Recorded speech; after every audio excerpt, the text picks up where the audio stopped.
I'm joined now by Thom Brooks, the Dean of Durham Law School and a Professor of Law and Government at England's Durham University. Thom, this planning for the no deal, these 3,500 troops, the government talking about booking space on ferries so they can get enough food and medicine into the country, is this legit, or is this maybe scaremongering on behalf of the government to try to get people to back this deal that Theresa May has on the table? It may well partly be a bit of both. I think that it may well be, in terms of the talking about the troops, and the health secretary said that the government is the largest buyer of refrigerators at the moment for stockpiling medicines. It may well be a kind of attempt to really push members of parliament into supporting the Prime Minister's deal. But I think it's mostly a sign of the lack of planning. So it's only 100 days to Brexit, and it's just about now the government begins any serious thinking or planning for just what would happen if Parliament didn't back its deal. It seems pretty certain at the moment it would not. And if the EU did not cave in to give any special last-minute deal. That was always thought of during the referendum. Those who were for leaving said that it was Project Fear to suggest that there would be no deal, that it was impossible to imagine German automakers allowing Angela Merkel to see Theresa May walk away without a deal, and it now seems that Project Fear is turning into a bit of a Project Nightmare reality for the Prime Minister. But surely we're not actually going to get to the point of no deal, are we? Well, that's what a lot of people guessed from the beginning, that such a scenario was really unthinkable.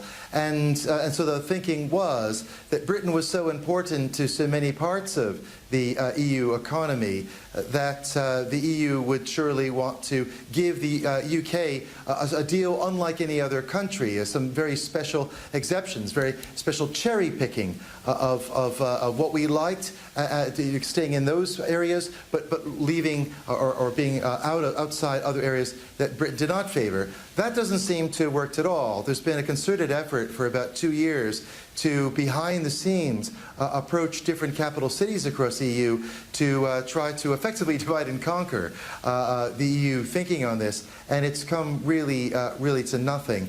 And it seems that even right now, with Theresa May looking very desperate, looking for some type of some small change in the agreement, that nothing has been forthcoming. So I think that no deal is really genuinely unthinkable, that something like that would happen. It doesn't mean that I think that Theresa May's deal is the only deal. Remember, only last week the European Court of Justice said that Parliament could rescind its triggering of Article 50, starting this Brexit process, if it wanted to, without the EU's consent. So Britain's Parliament could stop Brexit if it wanted to in the next 100 days. It doesn't have to have Theresa May's deal or no deal. And Thom, just finally, we're expecting to hear a little bit later today the government's going to issue a white paper on immigration policy post-Brexit. What are we expecting from that, and how do we think it's going to affect people who want to move to Britain, either from inside the EU or outside, after Brexit?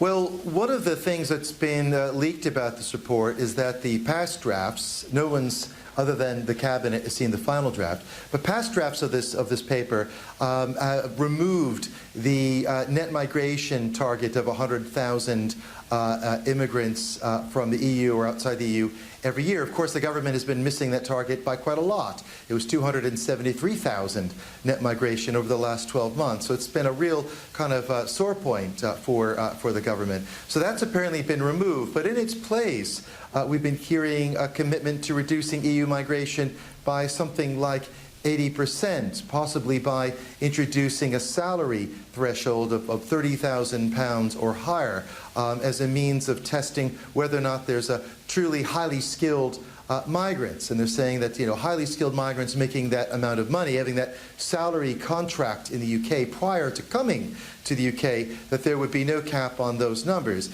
One of the many problems, I think, with this is, of course, there's a lot of highly skilled jobs, not least in laboratories, at universities and elsewhere, that pay nothing like £30,000 a year. But this kind of commitment to kind of reducing overall numbers seems to still be the theme. And I think the reason for it is that in the wave of all these kinds of problems that the Prime Minister has had on Brexit and trying to show that there's been progress made, this white paper on immigration might be a way of trying to show, well, look, if this Brexit doesn't come to much, if there is some kind of big change of plan to something much softer, or if it were to indeed be paused or stopped even right now, the government feels very committed to doing something on immigration, to reducing immigration, or being at least looked like they are reducing immigration, given that that was one of the key issues, or if not the key issue, behind people wanting to leave the European Union in the first place.